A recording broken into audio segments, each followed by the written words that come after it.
ဒီဖိုးရိုးတန်းကိုအပေးကြည့်ရှုနေကြတဲ့အားကစားဝန်ထမ်းရှင်ပရိသတ်များအားလုံးပဲမင်္ဂလာပါခင်ဗျာ MNL Cup 2025 Group B ရဲ့ပွဲစဉ်အဖြစ်ရှင်မြန်ကစားဖို့ရှိနေတဲ့မာယူနိုက်တက်အသင်းနဲ့ရန်ကုန်ယူနိုက်တက်အသင်းတို့ရဲ့ပွဲစဉ်ကတော့ဂျာခင်ချိန်တိုးတွေမှာစတင်ရှင်မြန်ကစားတော့မှာပဲဖြစ်ပါတယ်။အစုပထမနေရာကနေနောက်တစ်ဆင့်ကိုတက်ဖို့အတွက်တည်ကြသွားမှာဖြစ်ပြီးတော့မာယူနိုက်တက်အသင်းအနေနဲ့ကလည်းဒီနေ့ပွဲစဉ်မှာလာရက်လက်ကောင်းတစ်ခုကိုပေါ်ဆောင်နိုင်ခဲ့မယ်ဆိုလို့ရှိရင်တော့အစုကနေနောက်တစ်ဆင့်တက်ရေးအတွက်တော်လေးကိုတည်ကြသွားတဲ့အနေအထားတစ်ခုကိုပိုင်ဆိုင်နိုင်မှာဖြစ်ပါတယ်။စိုက်တိုပဲလက်ထပ်ဖို့ကြိုးစားနေတယ်။တော့ရှော့ဆွဲလိုက်ခင်ဗျာ။စိုက်တိုလက်ကန်ထားတယ်။ဒီဆိုပိတ်ထားပြီ။ရန်ကုန်ယူနိုက်တက်အသင်းပွဲအစမိနစ်အစောပိုင်းမှာပဲစိုက်တိုရဲ့အမတ်မထင်အဝေးကန်ချက်ကတော်တော်ကြီးကိုကောင်းမွန်ခဲ့ပြီးတော့အောင်ကိုလက်ပုတ်ထုတ်ထားခဲ့ရမှာတိုင်ထိပြီးတော့ပြန်ထွက်လာတဲ့အလုံးကိုတော့အေရီယာထဲမှာအသစ်ရှိနေခဲ့တဲ့အီဆိုကျုံလိုအနေထားနဲ့ပိတ်သွင်းမှုကြိုးစားခဲ့တာပဲဖြစ်ပါတယ်။အီဆိုညာကြပါခင်ဗျအေရီယာထဲဝင်လာပြီးအီဆိုလေကိုဖြစ်ဖို့ကြိုးစားခဲ့ပြီဒီချိန်မှာလဲတိုးဆက်နိုင်အောင်မကြော်ဘူးခင်ဗျာ။ဆိုဝင်တဲ့တော့ကန်ထားတယ်ခေါင်းတိုက်ပြီ။ဟိုးပြီခင်ဗျာလက်ရှိအချိန်မှာတော့ဝိုင်းပွဲကစားချိန်16မိနစ်အရောက်မှာပဲတောင်းကန်ဘောကနေစင်းရန်ကုန်ယူနိုက်တက်အသင်းရဲ့တိုက်စစ်ကစားမှာမဟုတ်ဘူးခေါင်းတိုက်ပြီးတော့ရန်ကုန်ယူနိုက်တက်အသင်းအတွက်လိုအပ်နေတဲ့ဥဆောင်ကိုတော့စတင်ပြီးတော့အသင်းကိုပေးခဲ့ပြီပဲဖြစ်ပါတယ်။အသင်းရဲ့တောင်းကန်ဘောကနေပေးဖို့မှုကတော်လေးကိုတိကျကောင်းမွန်ခဲ့သလိုမိုးကူးရဲ့ကောင်းတိုက်ချက်ကလည်းအပိုင်လို့ပဲဆိုရမှာဖြစ်ပါတယ်။တစ်စစ်ပိုင်းကိုမြင့်တင်တဲ့အနေနဲ့ဝိုင်းရင်တိုက်စစ်ကစားသမားကြော့ကူကိုတော့စောစီးပဲသာထိုလေးလေးအသုံးပြုခဲ့ပြီပဲဖြစ်ပါတယ်။လက်ရှိမှာတော့မာယူနိုက်တက်အသင်းမှာတော့ကစားနေပြီပဲဖြစ်ပါတယ်။အခုဆိုတော့ကျွန်တော်တာယာဝင်ထက်လက်ကန်လာပြီဂိုးပြီခင်ဗျာ။ဒီနေ့ပွဲစဉ်မှာပေါ်ထွက်ကစားသမားအနေနဲ့ပေါင်ခွင့်ရရှိလာခဲ့တဲ့ရန်ကုန်ယူနိုက်တက်အသင်းရဲ့ကွင်းလယ်ကစားသမားတာယာဝင်ထက်ဖြစ်ပါတယ်။မျောပြလိုက်တဲ့အပေါ်လုံးကိုလူကကစားထားမှုတွေအားနေတဲ့မဟာယူနိုက်တက်အသင်းရဲ့နောက်ခံကစားသမားတွေကြားကနေအကောင်းဆုံးဖြတ်ပြေးပြီးတော့ဟိုမှာကိုလက်ကိုအကောင်းဆုံးကြော်ဖြတ်ပြီးတော့တရားဝင်ထက်သုံးသက်သွားခဲ့တာပဲဖြစ်ပါတယ်ဖြစ်ပါတယ်ကုသိုလ်ရှင်တော်ဇော်ဝင်းသိမ်းမဲ့အေရီယာထဲမှာပဲလက်ကန်လာပြန်ပြီဇော်ကိုရီရရှိပြီးတဲ့နောက်ပိုင်းမှာတော့ရန်ကုန်ယူနိုက်တက်အသင်းတောက်လျှောက်ဆိုသလိုတိုက်စစ်ပိုင်းကအခွင့်အရေးတွေရရှိနေခဲ့တာပဲဖြစ်ပါတယ်။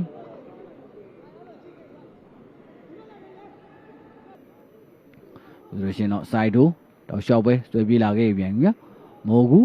ရလာသေးတယ်မိုးကူပဲကွန်မအောင်လက်ထပ်ဖို့ကြိုးစားတယ်မိုးကူလက်ကန်လာပြီပိတ်ပြန်ပြီဂိုးပြီခင်ဗျာ။လက်ရှိမှာတော့ရန်ကုန်ယူနိုက်တက်အသင်းရဲ့ဂျပန်တောင်ပန်တိုက်စစ်ကစားသမားအိုဒူစိုက်တိုအသင်းသစ်အတွက်သူ့ရဲ့ပထမဆုံးသွင်းကိုတော့သိယူနိုင်ခဲ့ပြီပဲဖြစ်ပါတယ်။ဒီမဲ့မိုးကူသူစီကိုပဲဘောလုံးကနောက်ထပ်အချိန်ထပ်မံပြီးတော့ရောက်ရှိသွားခဲ့တာပဲဖြစ်ပါတယ်။ဒီနေရာထဲမှာအသင်းရှိနေခဲ့တဲ့စိုက်တိုအပေးမှာတော့စိုက်တိုမလန်မကန်မမီတမီအနေထားအနေပဲကောင်းမွန်ဆုံးပိတ်သွင်းသွားခဲ့တာပဲဖြစ်ပါတယ်။သောသိန်းကြီးအောင်ဒီနေရာလေးကိုကန်ပို့ပြီးသားလေကိုသမားဆက်ဆက်နိုင်စီပဲရောက်ရှိသွားခဲ့တယ်ခင်ဗျာ။ကျော်စွာမင်းဘယ်တောင်ဖြစ်ပို့ပြီးသားလေအီဆိုလူပြအမားတွေများနေလင်းထက်နေလင်းဆိုးဖြစ်ပါတယ်ပြန်ချိုးပေးလိုက်ကြောက်ကိုကန်ပြီဂိုးပြီခင်ဗျာကြောက်ကိုနေလင်းဆိုးရဲ့ဖန်ဒီပေးပို့မှုကနေမိုင်းတဲ့အတင်းလိုအပ်နေတဲ့ချစ်ပါကူတစ်ခုကိုတော့သူပေးခဲ့ပြီပဲဖြစ်ပါတယ်အီဆိုးရဲ့နိုင်ငံပေါ်စားတဲ့ကစားပုံအနေထားတစ်ခုကနေနေလင်းဆိုးခွေရရှိသွားခဲ့ပြီးတော့ဒီနေရာထဲမှာအသင်းရှိနေခဲ့တဲ့အသင်းပေါ်ကြောက်ကိုစီပြန်ပေးခဲ့ရမှာတော့ဂျိုကိုကိုကောင်းမွန်ဆုံးနေထားတစ်ခုကနေပဲမာယူနိုက်တက်အသင်းအတွက်ခြေပါကိုတကူသူပေးခဲ့ပြီပဲဖြစ်ပါတယ်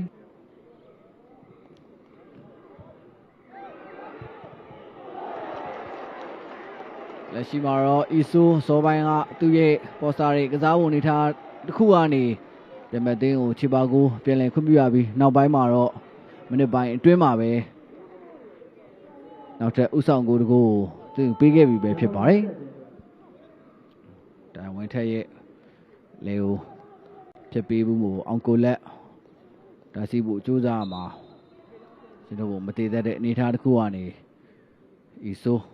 အပိုင်ကိုကန်ခွင့်ရခဲ့တာပဲဖြစ်ပါတယ်။ ကန်ပို့ပြီးသားတယ်ကောင်းမြတ်သူပဲမဟာအသင်းပဲအေရီယာလေးဝင်လာပြီကောင်းမြတ်သူကျော်ကိုစီပြန်ပေးဖို့ကြိုးစားခဲ့ရပဲဖြစ်ပါတယ်ဒီချိန်မှာတော့ရန်ကုန်နောက်တန်းကအင်္ဂစီယာလင်းအချိန်မီရှစ်ထုတ်နိုင်ခဲ့တာပဲဖြစ်ပါတယ်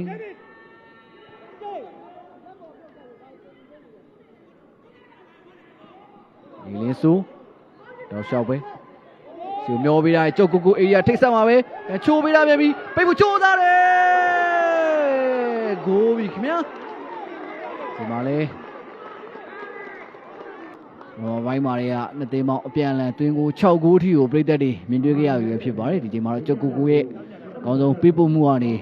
ကောင်းမြတ်သူလိုက်တဲ့ပိတ်သွင်းပြီးတော့မိုင်းနဲ့အသင်းအတွက်လိုအပ်နေတဲ့ခြေပါကူတစ်ခုကိုသူပေးခဲ့တာပဲဖြစ်ပါတယ်ဆိုဝင်းသိန်းတရားဝင်းထက်ရှုမပြီးသားတဲ့အီဆိုးလွတ်လွတ်ကျွတ်ကျွတ်ပဲအီဆိုးပဲလန်ကန်လာပြီဂိုးပြီခင်ဗျာလက်ရှိမှာတော့အီဆိုးဒီနေ့ပွဲစဉ်အတွက်သူ့ရဲ့ဒုတိယမြောက်တွင်းကိုရန်ကုန်ယူနိုက်တက်အသင်းအတွက်9ဂိုးမြောက်ဦးဆောင်ဂိုးတော့သူပေးခဲ့ပြီပဲဖြစ်ပါတယ်5မိနစ်အရောက်မှာပဲယူနိုက်တက်အသင်းနောက်ထပ်တွင်းဂိုးတစ်ခုကိုပိုင်ဆိုင်ခဲ့ပြီပဲဖြစ်ပါတယ်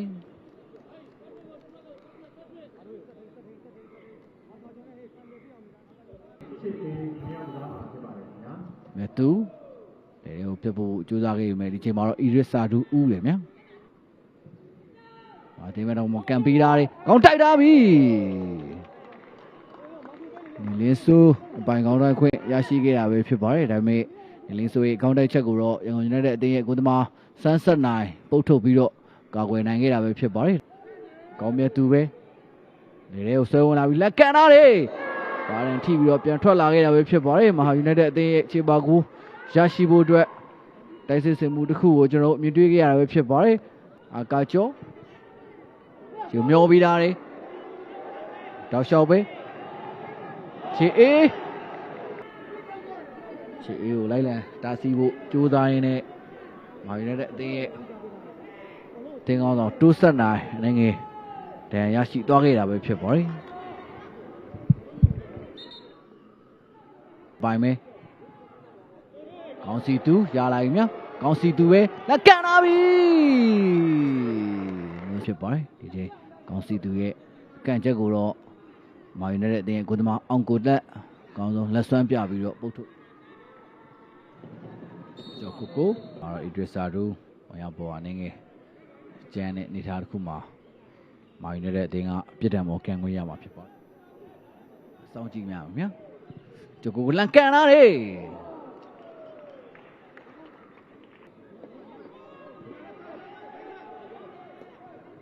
ဘုဒ္ဓဝါရင်တော့တော်တော်လေးကိုလှပတဲ့လေကိုဖြတ်ချိုးပေးတာလေမာယူနိုက်တက်အသင်းတော့တော်တော်ကြီးကိုကန်ကောင်းတဲ့အခိုက်အတန့်လိုပဲစိုးအောင်ဖြစ်ပါတယ်သိန်းတန်းဝင်းရှင်တို့ကိုအကျိုးစားရင်းနဲ့ကိုယ်တိုင်ထိပြီးတော့ပြန်ထွက်လာခဲ့တာဖြစ်ပါတယ်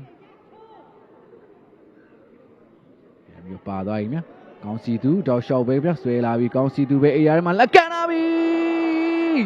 ကိုပြီခင်ဗျာလက်ရှိမှာတော့မာယူနိုက်တက်အသင်းရဲ့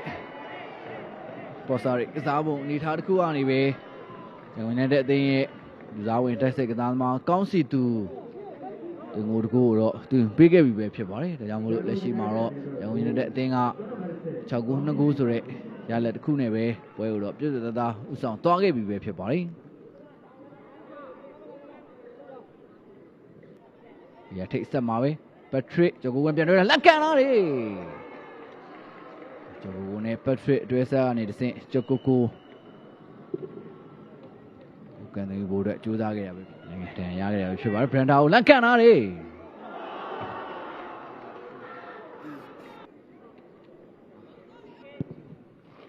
ချီအေး